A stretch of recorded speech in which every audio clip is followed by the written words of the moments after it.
Muy buenas noches, hermanos, ¿cómo están? Hoy continuamos con la carta a los Colosenses que habíamos iniciado el miércoles pasado.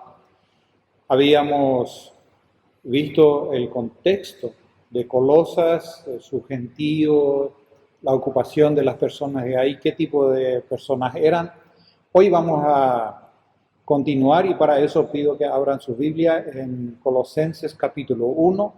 Vamos a estar leyendo de los versículos 3 hasta el versículo 8. Así que acompáñenme por favor en la lectura de Colosenses capítulo 1 y vamos a leer desde el versículo 1 que ya habíamos leído el miércoles pasado y dice así: Pablo, apóstol de Jesucristo por la voluntad de Dios, y el hermano Timoteo, a los santos y fieles hermanos en Cristo que están en Colosas.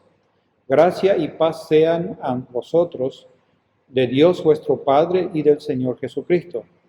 Siempre orando por vosotros, damos gracias a Dios, Padre de nuestro Señor Jesucristo, habiendo oído de vuestra fe en Cristo Jesús y del amor que tenéis a todos los santos, a causa de la esperanza que os está guardada en los cielos, de la cual ya habéis oído por la palabra verdadera del Evangelio, que ha llegado hasta vosotros, así como a todo el mundo, y lleva fruto y crece también en vosotros, desde el día que oísteis y conocisteis la gracia de Dios en verdad, como la habéis aprendido de Epafras, nuestro consiervo amado, que es un fiel ministro de Cristo para vosotros, quien también nos ha declarado vuestro amor en el Espíritu. Habíamos dicho que todo lo que contiene esta carta, lo que Pablo enseña, guiado por el Espíritu Santo en esta carta, tenía mucho valor para la iglesia de Colosas en aquel entonces. Hoy, 2000 años atrás, también tiene el mismo valor para nosotros, porque en aquel contexto acechaba un peligro de una falsa doctrina que se quería introducir en la iglesia. Hoy estamos rodeados de un montón de ideologías y todo lo demás que quiere permear en la iglesia, quiere infectar a la iglesia. Vimos que Epafras, el que había fundado la iglesia de Colosas, percibió ese peligro y emprendió un viaje a Roma, casi 2000 kilómetros, por barco, a pie, como sea, para comunicarle a Pablo y para pedir consejo de qué hacer y que Pablo le vaya enseñando. Después de escuchar a Epafras, enterarse de toda la situación de Colosas, Pablo se dispone a escribir esta carta, como dijimos, inspirado por el Espíritu Santo. Y se dirige, como dice en el versículo 2, a los santos y fieles hermanos en Cristo que están en Colosas. Cuando escuchamos santos y fieles hermanos, podríamos pensar que en Colosas existían dos grupos de creyentes, los santos y los fieles.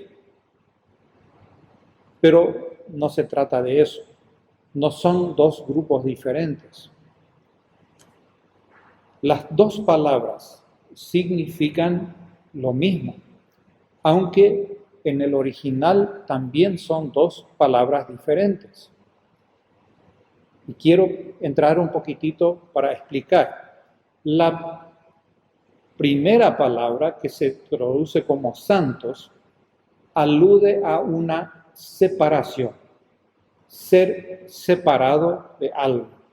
En este caso, separado del pecado y consagrado a Dios. Cuando vemos la palabra santos, nunca nos debe venir a la mente de que se trata de personas que ya fallecieron y que ahora están en el cielo intercediendo por nosotros. Indefectiblemente se trata de personas que aún viven porque lo otro no existe. La segunda palabra, que se traduce como fieles, más bien alude al origen de esa separación que mencionamos en la primera palabra. Puede significar la fe para salvación, la fe que obra en el creyente y lo aleja del pecado. Para entender un poco mejor, vemos que todo empieza cuando una persona reconoce que es pecador, se arrepiente, pone su fe en el Señor Jesucristo y obtiene la salvación. A partir de este momento es apartado de el grupo de personas que van a la condenación. Dios le aparta, le introduce en el cuerpo de Cristo, que es la iglesia, y ahí lo ve como separado, como santo, separado del pecado, eso significa santo. Después, esa fe genuina en Jesucristo, la que produce la salvación, lo hace aborrecer el pecado, diferenciándolo, por lo tanto, del mundo. Por lo tanto, Pablo escribe esta carta a los que llegaron a tener fe genuina y están apartados para Jesucristo, o sea, los creyentes genuinos. Y los saluda deseándoles gracia y la paz de nuestro Dios. Es un saludo que Pablo utiliza en cada una de las 13 cartas que él escribió. Y es muy importante. Ambas bendiciones, la gracia y la paz de nuestro Dios, vienen de Dios mismo. Y en realidad constituyen el mayor bien que una persona puede poseer. La gracia que nos ofrece el Evangelio y la paz con Dios que obtienen aquellos que son genuinamente salvos es lo máximo. No hay un bien mayor que pueda obtener una persona. Inmediatamente después, Pablo empieza a advertir a los colosenses, porque dijimos que esta es una carta de advertencia, y Pablo los advierte con lo principal que existe, la verdad del Evangelio. La verdad del Evangelio, que es justamente también el punto que vamos a analizar en esta noche y que encontramos en este pasaje. La verdad del Evangelio es sumamente importante, o mejor dicho, es lo más importante. Dice, siempre orando por vosotros al iniciar la carta. Como podemos observar en el versículo 3, Pablo oraba por los colosenses. Bueno, quizás no todos los días, eso ya no lo sabemos, pero sí oraba por ellos. Pero notamos, analizando su oración, que no oraba por trabajo ni por salud de los colosenses, que justamente son los dos principales motivos de oración nuestro. A Pablo no le interesaba lo secular, el trabajo, la salud, porque eso era añadidura. Pablo daba gracias a Dios por la fe de ellos en Cristo Jesús. Agradecía a Dios por haberles salvado a los colosenses, que es lo más importante que puede tener una persona, la salvación. Y es un punto que tenemos que tener en cuenta. Cuando oramos a Dios, agradecerle por nuestra salvación. Agradecer a Dios por la salvación del hermano o la hermana por la cual intercedemos, porque corremos el riesgo de minimizar la salvación o de tomarla por descontada, y es todo lo contrario. La salvación en realidad es el único bien que puede poseer una persona.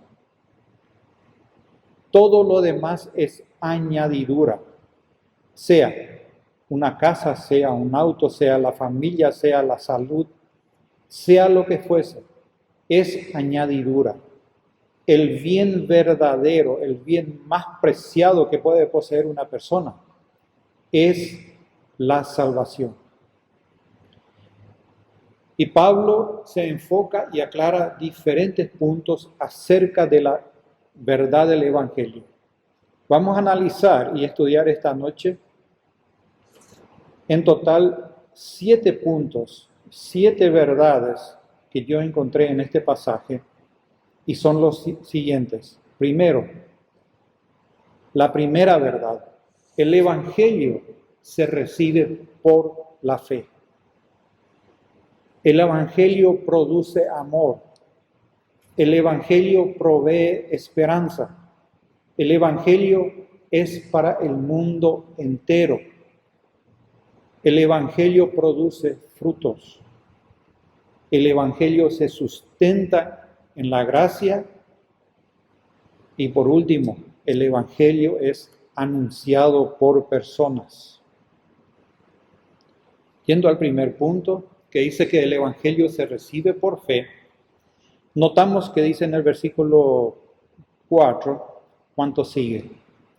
Habiendo oído de vuestra fe en Cristo Jesús.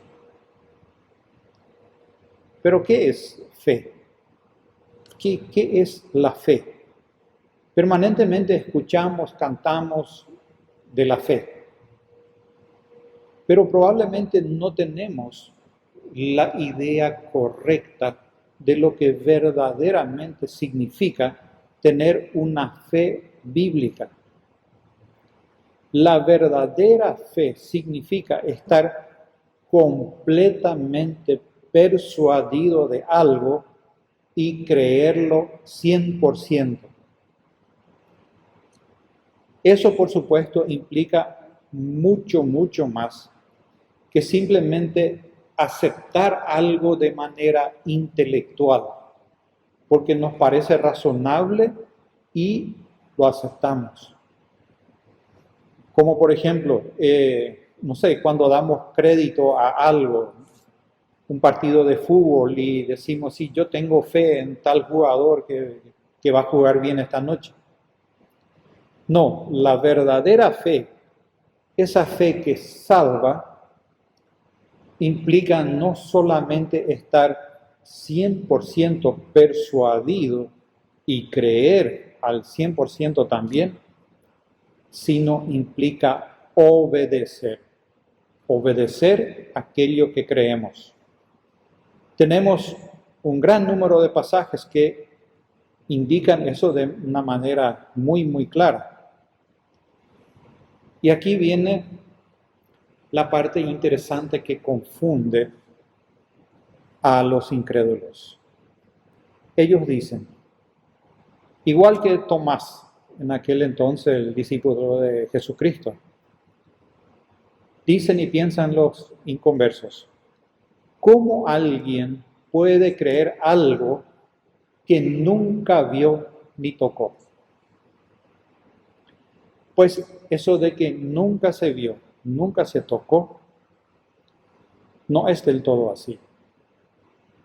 Porque nuestra fe en el Señor Jesucristo se basa en hechos y evidencias concretas. No se trata solamente de que ponemos la fe en Jesucristo y al hacer eso como que saltamos al vacío a ver qué es lo que nos espera. De ninguna manera. A ver, para ir aclarando, los incrédulos se aferran a diferentes cosas. Puede ser su dinero, su trabajo, su reputación, hasta su religión basada en ritos y tradiciones. Todas cosas que desaparecen, perecen y solamente llevan a la perdición. Al depositar su fe en esas cosas, nunca vencen el miedo de soltar su confianza en estas cosas para aferrarse a algo que ellos dicen que nunca vieron. Pero por lo contrario, sí es evidente. Por eso tenemos en Apocalipsis por lo menos 7 pasajes con promesas eternas para los que vencen. Para entender un poquitito mejor este asunto, para entender mejor lo que significa la fe, voy a graficarla con 2 ejemplos que quiero utilizar. Supongamos que estamos conduciendo nuestro auto por una carretera, es de noche y es una carretera desconocida. Nunca antes habíamos circulado por esa carretera. Vemos delante de nosotros solamente aquello que las luces del auto alumbran. No sabemos qué nos espera después de la siguiente curva. Puede ser un barranco profundo al lado de la carretera, no lo sabemos. Tampoco sabemos quiénes construyeron la carretera. Pero sí confiamos en las señalizaciones y las obedecemos. O el otro ejemplo, cuando entramos a comer en un restaurante desconocido, a comer algo.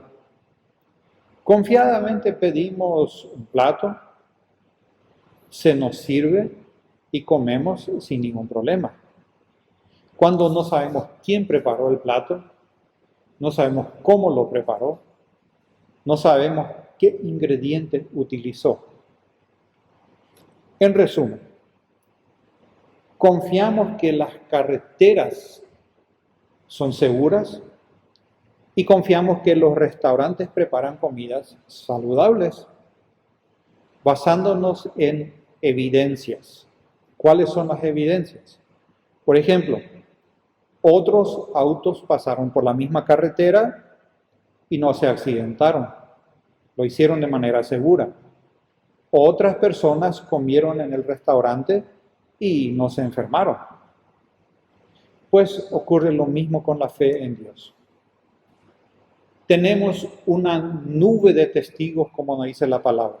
O sea, otros miles de cristianos que también creen. Y están todos aquellos que nos precedieron, que hoy ya no están y dejaron huellas en esta tierra. Y todos confirman lo mismo, que al depositar su fe en Jesucristo, viven de manera diferente, están seguros de su futuro. Sin embargo, las personas inconversas no logran depositar su fe en Jesucristo, a pesar de todas esas evidencias. Y otro detalle que tenemos que tener en cuenta es que la fe verdadera produce arrepentimiento y una obediencia posterior. El arrepentimiento ocurre cuando una persona empieza a repudiar su vida vieja, su vida antigua. Esa vida que se basaba en la confianza en cosas perecederas. Y deposita su confianza en Dios y vive una vida nueva. Esa vida nueva se caracteriza por 3 componentes fundamentales. Primero, volverse a Dios, apartarse del pecado y tener el deseo genuino de servir a Dios. No consiste solamente en sentirse triste o avergonzado del pecado. Aunque sí, el arrepentimiento genuino produce tristeza en el alma. Cuando una persona se arrepiente genuinamente, claramente podemos ver una actitud diferente de esa persona, una actitud diferente en su voluntad, pues tomará decisiones intencionales de abandonar las antiguas prácticas impías y para perseguir una vida nueva en justicia. Y todo eso podrá lograr únicamente con una convicción firme en lo que cree. Y lo que tenemos que saber es que todo eso nuevamente produce Dios. Dios concede esa convicción firme. Dice en Juan 6:44, ninguno puede venir a mí si el Padre que me envió no le trajera. Es nuestro Señor Dios el que obra y que lo hace todo. Por eso, si aún no tienes esa fe salvadora, esa convicción firme en la palabra de Dios, esa fe que salva, si al analizar tu vida te das cuenta que nunca hubo ese momento en donde se produjo un cambio en tu mentalidad, yo te invito hoy a arrepentirte, pedirle a Dios que te dé esa fe, esa convicción firme que va a cambiar tu vida, tu forma de pensar. Vemos entonces que la fe salvadora no se trata de un arrepentimiento solamente, sino que indefectiblemente conlleva el hecho de que la persona que se arrepiente también decida voluntariamente obedecer la palabra de Dios. Destaco esto porque existe también la fe falsa, esa fe que nos salva, la fe muerta. ¿A qué me refiero? Pues lo que Santiago estuvo exponiendo en el capítulo 2, versículo 14, donde él se plantea lo mismo y dice, hermanos míos, ¿de qué aprovechará si alguno dice que tiene fe y no tiene obras? ¿Podrá la fe salvarle? Y va desarrollando el punto. Y es importante que atendamos bien para no engañarnos y atender lo que Santiago escribe hasta concluir en el versículo 26. Y explica de tal manera, porque como el cuerpo sin espíritu está muerto, así también la fe sin obras está muerta. Por eso podemos afirmar que el sello que diferencia a una persona salva de una persona inconversa es la obediencia, la fe que produce obediencia. Y aunque no lograremos una obediencia perfecta aquí en la tierra, aquellos que continuamente se examinan y se arrepienten, podemos decir que sí, están en el camino correcto. Cuando una persona obedece a Dios, muestra por lo tanto la única obediencia posible de que cree verdaderamente. La única obediencia, la única evidencia que tenemos de una persona genuinamente creyente es cuando vemos su obediencia.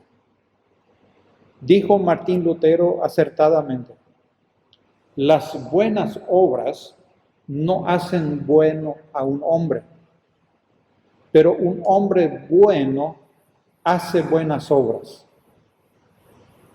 Que yo haga una obra buena esporádicamente o una sola vez no me convierte en una buena persona. Pero si soy una buena persona, permanentemente voy a hacer buenas obras. Y todo eso, lo que vine explicando hasta ahora, tiene un objetivo. Nuestra fe tiene un objetivo. Y ese objetivo es Jesucristo. El único objetivo de la fe salvadora es el Señor Jesucristo. Hechos 16:31 dice, cree en el Señor Jesucristo y serás salvo tú y tu casa. Es algo precioso, sumamente precioso. Las palabras en el original de este versículo comunican la idea de descansar en un fundamento seguro. Cuando dice serás salvo, estás descansando sobre un fundamento absolutamente seguro. Dan la idea de que el que cree en Jesucristo habita en una casa segura, que encuentra un refugio donde ya no existe peligro. Nuestra fe genuina en Jesús es sinónimo de llegar a un lugar seguro y sólido, donde podamos vivir confiadamente, donde ya nadie nos podrá hacer daño, donde ni la peor tormenta nos pueda amenazar o afectar. Esa es la esperanza que abriga el creyente, el cristiano. Y el que encuentra ese lugar seguro, donde está completamente resguardado, jamás va a ser egoísta con las demás personas que encuentra ahí, en absoluto. Su vida transformada no le permite ser egoísta con las demás personas. Y sin duda alguna mostrará el primer fruto visible de su conversión, el amor por los demás. Dijimos, la segunda verdad del Evangelio es que el Evangelio produce amor. Dice Colosenses 1, versículo 4, la primera parte, y del amor que tenéis a todos los santos. Dijimos que el sello que distingue a los cristianos es la obediencia. Esa obediencia nos lleva directamente hacia el amor por los hermanos. El creyente genuino, el que tiene fe verdadera, se caracteriza por amar a los demás. Juan lo recalca en repetidas ocasiones en su primera epístola. Voy a leer solamente un versículo. Dice en 1 Juan 3:10. En esto se manifiestan los hijos de Dios y los hijos de Satanás. Todo aquel que no hace justicia y que no ama a su hermano, no es de Dios. El que no ama a su hermano, no es de Dios. Lo dice bien claramente. Y eso significa que un verdadero hijo de Dios amará a sus hermanos creyentes. La fe genuina, sin dudas, nos llevará a una afinidad cada vez mayor con el pueblo de Dios y nos alejará cada vez más de los no creyentes. Eso significa que vamos a tener la tendencia de compartir cada vez más con los hermanos en Cristo y cada vez menos nos van a atraer las personas inconversas. Al amar a nuestros hermanos en la fe, reflejamos en realidad el amor de nuestro Señor Jesucristo y a la vez mostramos obediencia a su mandamiento, el que nos dejó en Juan 13:34, que os améis unos a otros como yo os he amado, que os améis unos a otros. Pablo da gracias porque los colosenses aman a todos los santos. Ellos no hacían acepción de personas. Eso significa que el amor de Cristo no solo los unió a Cristo, sino que los unió entre ellos. Trajo unidad entre los colosenses. Cuando hay amor en la iglesia, se puede percibir unidad. En ese punto tenemos que entender algo muy importante. El amor por los demás no significa que vamos a sentir precisamente el mismo afecto hacia todos los creyentes. Porque el verdadero amor es mucho más que una simple emoción. El amor bíblico implica servir sacrificadamente a cada uno en sus necesidades. Mostramos amor hacia los demás cuando nos esforzamos en suplir sus necesidades. Cuando decimos necesidades, inmediatamente vienen a nuestra mente las necesidades económicas. Y sin embargo, no es tal. Las mayores necesidades que tenemos como creyentes son que se nos enseñe la palabra de Dios, que se nos aconseje correctamente, que se nos exhorte para andar de manera recta delante de Dios. Y sí, ¿por qué no? A veces inclusive hay necesidades económicas. El mejor ejemplo en cuanto a cómo amar a nuestro Señor Jesucristo, el mejor ejemplo en cuanto a cómo amar es nuestro Señor Jesucristo mismo. En Juan 13:1 dice, como había amado a los suyos que estaban en el mundo, los amó hasta el fin. Nos enseña de que no se trata de un acto esporádico o un acto único. Es una actitud continua que perdura mientras vivamos en esta tierra. Dios no espera que sintamos un enorme afecto hacia los demás hermanos, sino que Él espera que nos sirvamos unos a otros en amor. Gálatas 5:13 lo dice de esta manera, porque vosotros, hermanos, a libertad fuisteis llamados, solamente que no uséis la libertad como ocasión para la carne, sino servíos por amor los unos a los otros.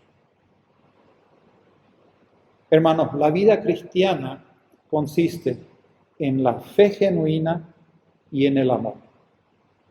El creyente verdadero siempre se caracteriza por la fe pura en la verdad absoluta y por el amor hacia los demás hermanos.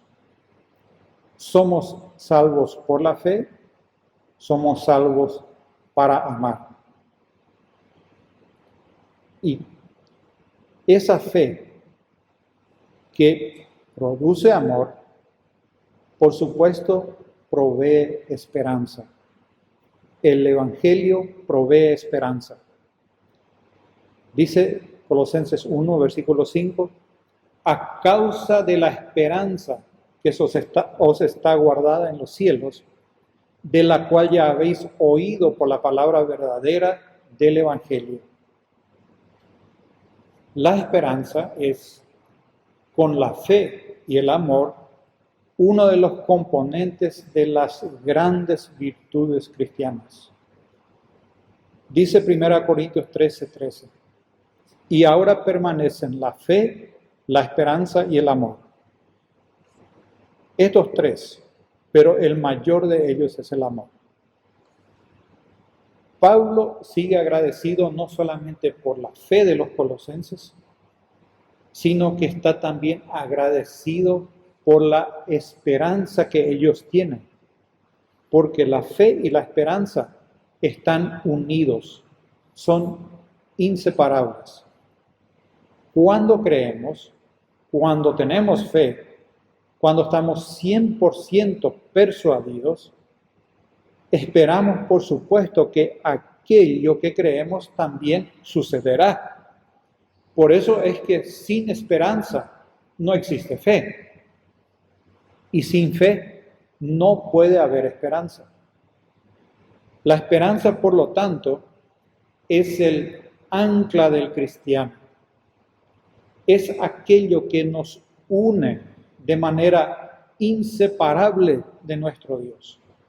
Hebreos 6, 18, 19 dice que hemos acudido para asirnos de la esperanza puesta delante de nosotros, la cual tenemos como segura y firme ancla del alma, que penetra hasta dentro del velo. Spurgeon explicó este pasaje de la siguiente manera.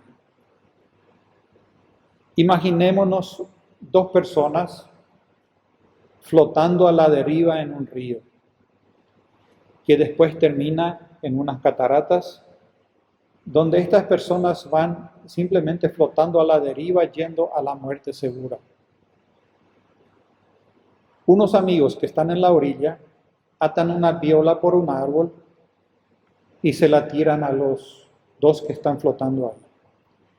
Uno de los dos se aferra a la soga. El otro ve flotando también un enorme tronco y se aferra a ese tronco, que le parece más seguro. Pues el que se aferró al tronco cayó y murió. El que se aferró a la viola, que iba hasta la orilla y estaba atado por un árbol, ese se salvó. Nuestra esperanza es nuestro ancla, que dice penetra hasta dentro del velo, penetra hasta el trono de la gracia y estamos seguros ahí. Si tenemos esa esperanza, pues no nos importa sacrificar nuestro presente por el futuro que nos espera. Esto es justamente lo opuesto de la naturaleza humana. Es lo opuesto de lo que hoy se practica en el mundo. El mundo desea tener de inmediato aquello que anhela. Sin embargo, el cristiano no piensa igual. Él está dispuesto a despojarse de cualquier satisfacción del mundo en el cual vivimos. Puede ser una gloria, puede ser comodidad. Lo hace para disfrutar la gloria futura que le espera en Cristo Jesús. Hoy en día es muy normal el concepto de, o voy a decir la actitud de disfrutar ahora y pagar después. Las tarjetas de crédito son un ejemplo genial. ¿Por qué? Porque ahí tenemos el concepto de compre ahora y pague después. Las personas están dispuestas a comprar paquetes vacacionales, ir de vacaciones, disfrutar eso y después seguir pagando en cuotas casi impagables. Sin embargo, el cristiano, el creyente genuino, está dispuesto a pagar ahora para disfrutar después. ¿Por qué los cristianos estamos dispuestos a hacer eso? Porque nuestra esperanza se basa en la fe de que nuestro futuro con Dios será absolutamente mucho mejor que el presente que vivimos ahora. Tal como Pablo escribe en Romanos 8:18, cuando dice, pues tengo por cierto que las aflicciones del tiempo presente no son comparables con la gloria venidera que en nosotros ha de manifestarse. Tenemos un ejemplo excelente en la Biblia, Moisés, de alguien que estuvo dispuesto a sacrificar el presente por la esperanza de la promesa futura. Hebreos 11, del versículo 24 al 27, nos relata su historia, pero visto desde el punto de vista espiritual. Moisés, siendo hijo adoptivo de la hija de Faraón, tenía acceso a toda la riqueza del Faraón, al poder que había en Egipto. Sin embargo, él renunció a todo eso y se identificó con el pueblo de Dios que estaba sufriendo, estaba pasando por necesidad. ¿Por qué estuvo dispuesto a hacer todo eso Moisés? Porque tenía puesta la mirada en el galardón, nos dice Hebreos 11:26. Y agrega que se sostuvo como viendo al invisible, en el versículo 27.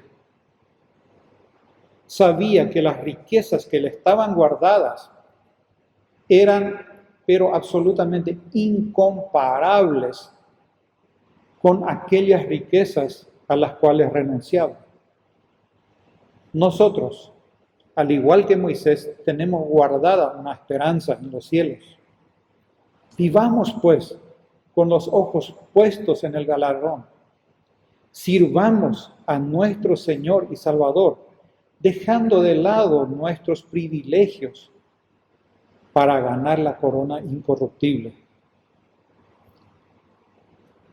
Y todo esto es para el mundo entero. El Evangelio es para el mundo entero. Colosenses capítulo 1, versículo 6, en la primera parte dice que ha llegado hasta vosotros, así como a todo el mundo. Vimos que el Evangelio se recibe por fe, produce amor y provee esperanza. Pero no solamente para un grupo específico de personas. No es para un grupo VIP o una secta únicamente. No. Las buenas nuevas de salvación no constituyen de ninguna manera un mensaje oculto que solamente algunos privilegiados pueden alcanzar. El Evangelio tampoco es un culto más en medio de otros cultos, sino que se trata del único medio provisto por Dios para reconciliar al hombre con Él. Y eso trasciende todas las fronteras, tanto étnicas, geográficas, culturales, políticas, las que fuesen. Tal como Pablo escribió en Romanos 10:18. Y dice, pero digo, ¿no han oído? Antes bien, por toda la tierra ha salido la voz de ellos, y hasta los fines de la tierra sus palabras. Nos indica que es un mensaje para todo el globo terráqueo, para cada persona que vive en esta tierra. Y toda la Biblia nos revela que es de carácter universal. Veamos solamente lo que pasó en época de Pablo. El tiempo que él vivió fue suficiente para que se expanda por todo el imperio romano y posteriormente se difundió por todo el mundo, porque se trata, vuelvo a repetir, del único mensaje de esperanza para todos los pueblos y culturas. Por eso, la verdadera Iglesia de Cristo está conformada por personas de todo el mundo. En todo el mundo hay creyentes que conforman la Iglesia universal, pero mismo las iglesias locales.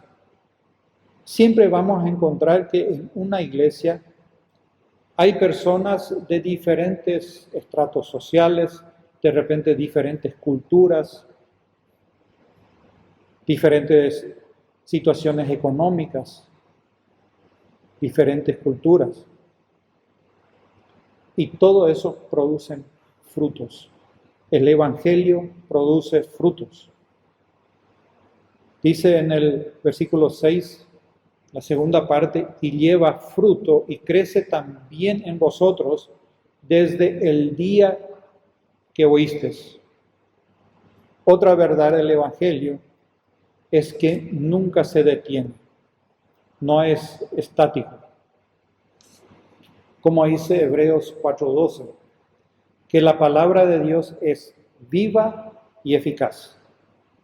Está en continuo movimiento y crecimiento y siempre lleva fruto y se expande.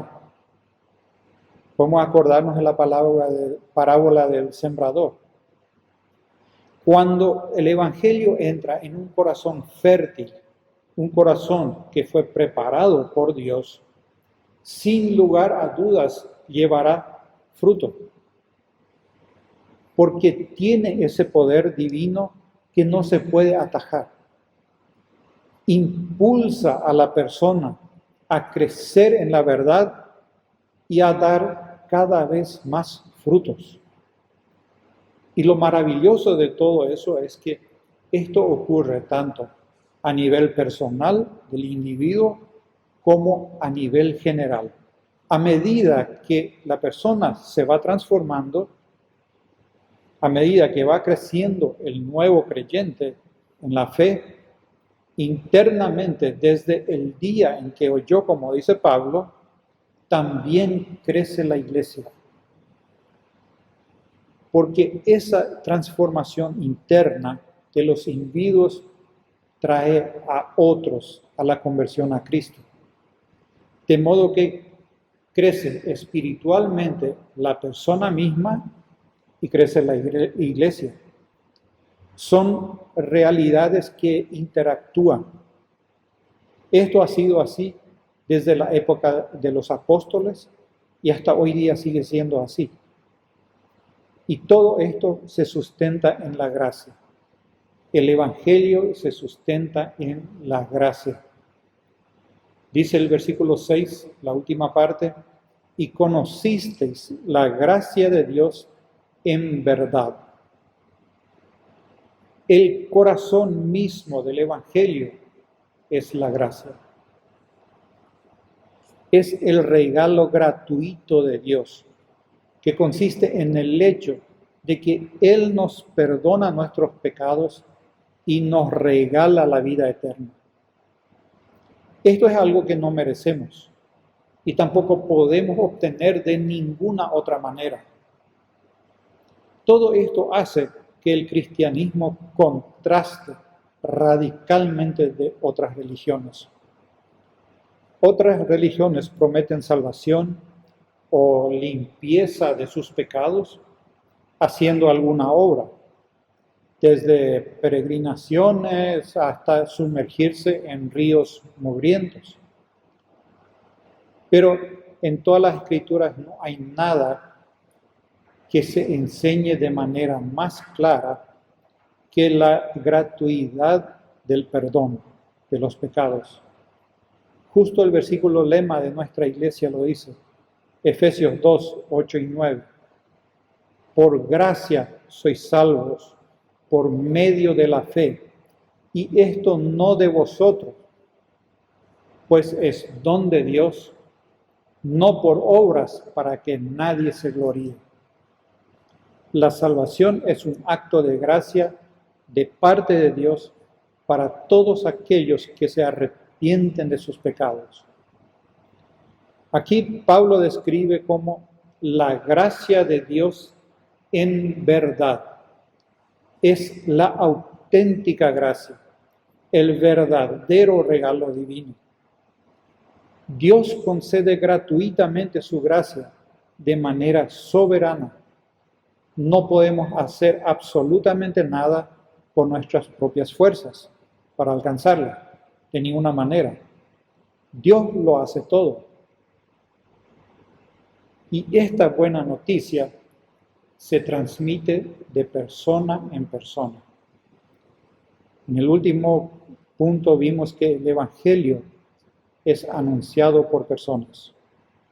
Colosenses 1, 7 y 8 dice, como lo habéis aprendido de Epafras, nuestro consiervo amado, que es un fiel ministro de Cristo para vosotros, quien también nos ha declarado vuestro amor en el Espíritu. Aunque la salvación es gratuita, Dios eligió instrumentos específicos para darla a conocer. Somos nosotros, los creyentes. Jesús dijo a sus discípulos que serían sus testigos mediante el poder del Espíritu Santo, que es la manera como se lleva a cabo. Pero el pasaje que tal vez lo confirma de una manera más clara es Romanos 10:14. Dice: ¿cómo pues invocarán a aquel en el cual no han creído? ¿Y cómo creerán en aquel de quien no han oído? ¿Y cómo oirán sin haber quien les predique? En la introducción vimos que Epafras fue el que llevó el mensaje de las buenas nuevas a Colosas. Pero no solamente llevó el mensaje y se conformó con eso, sino mucho más.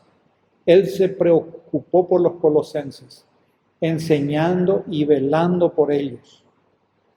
Pues esa cualidad caracteriza también a los creyentes. Llevan el mensaje y si se convierte alguien, se preocupan por esa persona y hacen lo posible para que crezca en el conocimiento de la verdad. Hoy Dios nos concede el enorme privilegio y a la vez la tremenda responsabilidad de ser representantes suyos para la proclamación del Evangelio. Tenemos la oportunidad de ser siervos de nuestro amado Dios.